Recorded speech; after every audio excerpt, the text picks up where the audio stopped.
So I'm not going to script as heavily this time. It sounded awkward when I tried that for the intro. Instead, I'm just going to be more off the cuff and working from a list of talking points that I've put together. I haven't read Rowan of Rin before. This will be my first time. I am aware of it mostly because there was a poster for the book, the second book, I believe, in the front office of my primary school building for basically my entire time there, and it was just a thing that I was always seeing. And there was also a poster for The Ranger's Apprentice, and I'm pretty sure I conflated those two in my head for a while, but they are a different series, I know.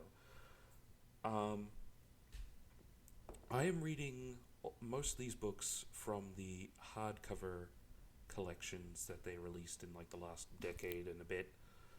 And for Rowan of Rin, that is Rowan of Rin The Journey 25th Anniversary Deluxe Edition, which is really nice sounding. I know for Deltora Quest there are disadvantages to having the collection compared to the individual releases.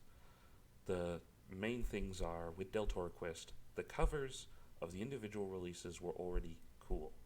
The same way you can tell a Goosebumps cover and an Animals cover, you can tell a Deltora Quest cover with that cool art of the fantasy monster that they have to fight in that story. And with the hardcovers, of course, you only get one cover instead of all of them, so that's already one thing that's lost. Second is the spines. On Deltora Quest, since most of the story is about journeying to collect various MacGuffins, the spines would show sort of a collection of all the MacGuffins they get up to that book. So, for the first series, it's all the gems in the belt, and each book they would add another gem to the spine. They don't have that in the collection either because, well, it would just be the whole belt, and also they realized that you kind of should put the title on the spine for, ease of reading. The other thing that was lost was how they did the maps. Each book in Deltora Quest started by showing a map of the land, and it included a little bit keeping track of the character's journey so far that was updated each book as they traveled along. And you got to see a sense of how far they'd gone, and it gave a nice sense of progression that I wish they had replicated in the collection. And then as the books went on, they would add more to the map, so that by the time you got to the last book, the map was much more complicated. The collection seemed to only have the most completed map from the last book in the series at the start, instead of doing any of that, which is disappointing to me personally, because I like that sense of progression, what it shows about the journey. I don't know how much of this carries over to Rowan of Rin, though. The covers I'm not as familiar with, and especially the first cover of the first book, when it was originally published, looks like the kind of thing where it's the story of some elementary schooler in like Civil War era United States living on a farm, that kind of thing, where it's that kind of story is what the cover looks like. So I don't think there's much to lose there compared to the more fantasy cover of the hardcover collection. I don't think they did anything on the spines, but I would have no real way of knowing. And yeah, the big thing is, of course, the map. Since I'm not familiar with Rowan of Rin, I went looking to see if I could find some kind of online resource about what kind of maps were available in each book. I found some PDFs, but they are clearly like not exact replicas of the original release. So I don't know how accurate they are. it seems like only the first and third books had maps in them, based on those PDFs at least. And the collection includes both those maps, except the second map has been altered because it doesn't need to have a zoomed in version of the first map on top of it, since it just has the first map on its own. I don't know if that is truly the case of how things work, or if I was just looking at flawed PDFs. If someone else is more of an expert, maybe they can comment. I don't know. So the first chapter jumps into the conflict pretty immediately. There is a stream that comes down from the mountain, and it is drying up. And they establish that there are these animals called Baksha, which are like this incredible combination of every farm animal. They produce wool, they produce milk, they are beasts of burden, they can be used for plowing fields, they basically do everything. If they laid eggs and were made of bacon, we would literally never need another animal. But for whatever reason, they only drink, or can only drink, the water that comes from down the stream from the mountain. They specifically cannot drink from the water source of the well. So the town of Rin that relies on these creatures to survive is going to, well, it's going to collapse without them. The townsfolk gather a meeting, and we meet a lot of characters. Primarily, we meet Rowan himself, who is sort of a keeper shepherd of the Baksha. He's a child, and we later learn that the keeping of the Baksha is considered like a very easy job, the kind of thing a small child is very capable of, and that part of the reason Rin does it is because very little is expected of him. We kind of get the impression over these first couple of chapters, the people of Rin are kind of shitty. There is this whole thing that you shouldn't cry. They very much look down on the idea of showing emotion. You should be tough, you should be strong, you should be fast, you should be proud, and emotions and weakness and anything that's not super manly are very much looked down on. And yeah, it's kind of a toxic environment. Rowan himself is kind of a meek, kind of cowardly kid, so he doesn't really feel like he fits in very well. I look forward to seeing what they do to try and deconstruct the whole situation, really, honestly. There's a brief mention of that there is a group of people living on the coast called the Maris, and that they trade with the people of Rin sometimes. I assume that's going to be more important later. So at the meeting, there is a bunch of people, and one of them, Brondon, who she is a furniture maker, says they need to climb the mountain and find out what's going on, why the stream isn't working. Mostly opposed by a guy named Neil, who is a potter. Neil points out that the mountain is dangerous because there's a dragon on top of it. Specifically, they've never seen this dragon, but they hear it roar like morning and night, and they see its fire in the clouds, but they've never seen the dragon. So immediately my thought is, so it's actually a volcano. But yeah, Brondon doesn't believe there is a dragon, and we learn here about how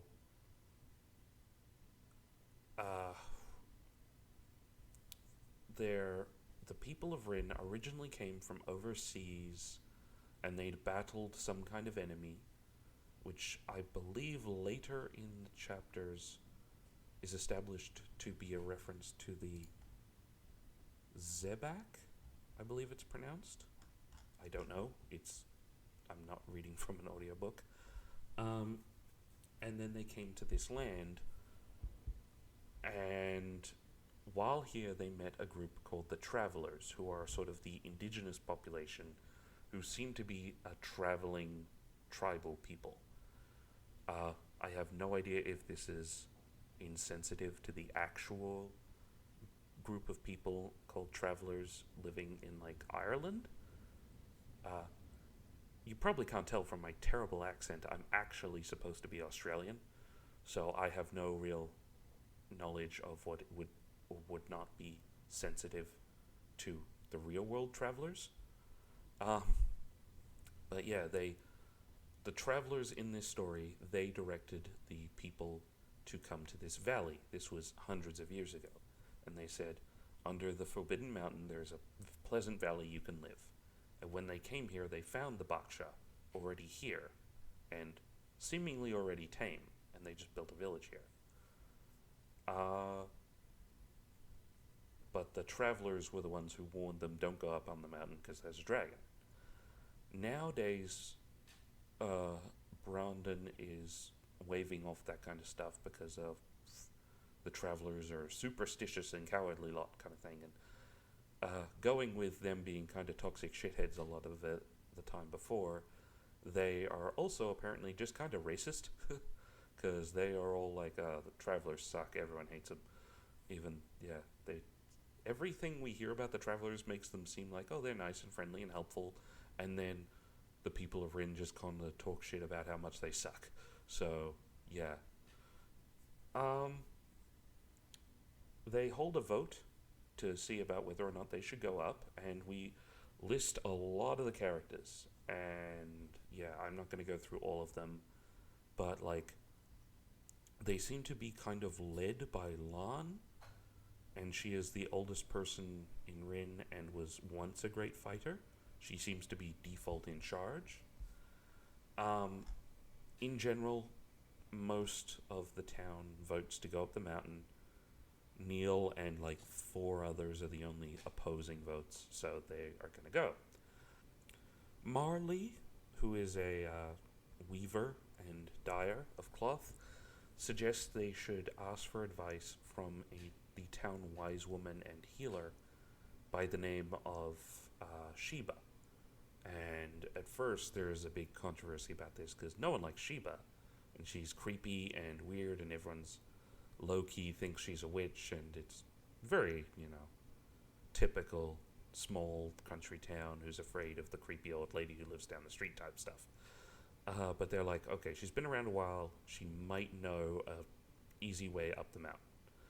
So Strong John, who's the town big guy, he keeps the orchard, tells Rowan specifically to go to the cold house and get the 2 best cheeses he can find off the top shelf to bribe Sheba with. But Rowan has a mild freak out at the idea of having to go see Sheba, and everyone has a good laugh at his expense because that Rowan kid, such a weakling and a coward. And that's the first chapter. Over the course of the second chapter, he goes and gets the cheese, and we learn a little more about history as they describe an event called the War of the Plains, which seemed to have happened some decades ago, but not like, less than 100 years ago, basically, where where the people of Rin had to ally with the Maris and the Travelers to fight an invasion of the Zebak from overseas, and a lot of people died during that time. And yeah, I think we actually get to learn most of that in the next chapter, but this is briefly mentioned in this chapter. And we also learn a little bit about Rowan's dad, who was named Sefton. And it turns out Sefton died very shortly after Rowan's younger sister Anad was born. When he came home from market and found the house on fire, he ran in, saved his wife, Giller, and Anad, but, or is it Anad? But Rowan was trapped in the attic, and so he ran back in and threw Rowan out a window. Strong John specifically was the guy who caught him, and is described as Stefan's friend.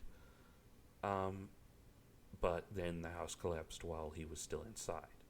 So he's dead, and Rowan knows that the entire village would rather have Stefan than him. Or Sefton. Why am I saying Stefan? So all this is going on in his head while he's taking the cheese to Sheba. They eventually get there, and Marley and Strong John are both asking for her help. She basically is no help until Rowan arrives with the cheese, and he is absolutely terrified of her. We get a good description of just how creepy old women can look, and he gives her the cheese. She seems it's okay. She kind of makes fun of them for a bit, pointing out that Rowan being afraid means he's the only one with sense around here, which I like. I wonder, this seems to be kind of the theme, that somehow Rowan's fear or willingness to be afraid is going to sort of be his heroic trait, and I'm interested to see how that works out. But yeah, she makes fun of them, and when Strong John says that she should apologize to Rowan for insulting him, she starts to apologize and then throws a stick at Marley, who jumps out of the way, and the stick hits Rowan in the head and gives him a small cut. Which, I have no idea if that means anything or if that's just her being an asshole, but it's kind of funny. And then she does give them information in the form of a sort of prophecy / riddle. From reading Deltora Quest, I know Rada likes to write riddles, and I don't remember actually how good they are, just that I remember it being a thing a lot and having fun with them when I was in primary school. So, this one goes, 7 hearts the journey make, 7 ways the hearts will break, bravest heart will carry on, when sleep is death and hope is gone. Look in the fiery jaws of fear, and see the answers white and clear, then throw away all thoughts of home, for only then your quest is done. And then she falls asleep and refuses to wake up or talk to them, so they all leave, grumbling, but Rowan can't get the riddle / prophecy out of his head. In the 3rd chapter, back at the meeting, they're trying to figure out who's actually going to go, and Brondon, Strong John, Marley, and Val and Ellis, who are a brother and sister who run the mill, all want to go. And the town, there are people in the town who are like, they shouldn't go because they're literally all our strongest people, and what if we need defending? But they're all going to go anyway. And then a guy named Alun also volunteers, and they bring up the fact that he is a half-blood. His father was a traveler, and because of that, he's kind of always been an outsider. He's never been as big and strong as all the people of Rin. He's kind of meek, and from the description, sounds kind of feminine.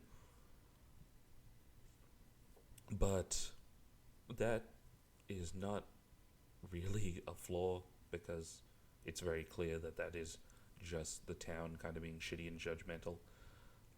And Rowan very specifically seems to have a bit of a sympathy for Lun, and feels like they relate to each other a lot.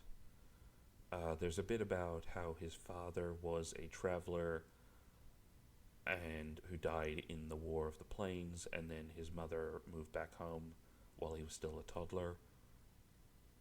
I have no idea how important this stuff is. Eventually, Rowan goes to bed that night. Everyone's agreed that those 6 will be going up the mountain, and Rowan has a nightmare about Sheba. And that's where the story ends so far. I'm going to be honest, I thought this was going to be slower than it was. It was actually kind of interesting and fun to read. I My memory of Deltora Quest is vague, but I remember it not being quite so personal, like not so much invested in the thoughts and emotions of the characters so much as what they are doing. It was much more focused on the adventure than the fears, maybe. At least that's how I remember, and I'll admit it has been a long time. But I am finding it fascinating that this is so focused on Rowan specifically just being afraid and how that relates him to everyone and how that makes him feel when he's around people who tell him he should not be afraid, he should not feel feelings, he shouldn't cry, he should be big and tough, and he's not. You know? Clip from How to Train Your Dragon. You just gotta change all this kind of thing. But yeah, I'm enjoying it, and I'm interested to see how it goes. I think so far my favorite character is Sheba, and she's kind of an ass, but I love her for that. And yeah, we'll check back in next time and see. Presumably, Rowan's gonna follow them up the mountain, and we will see how next time.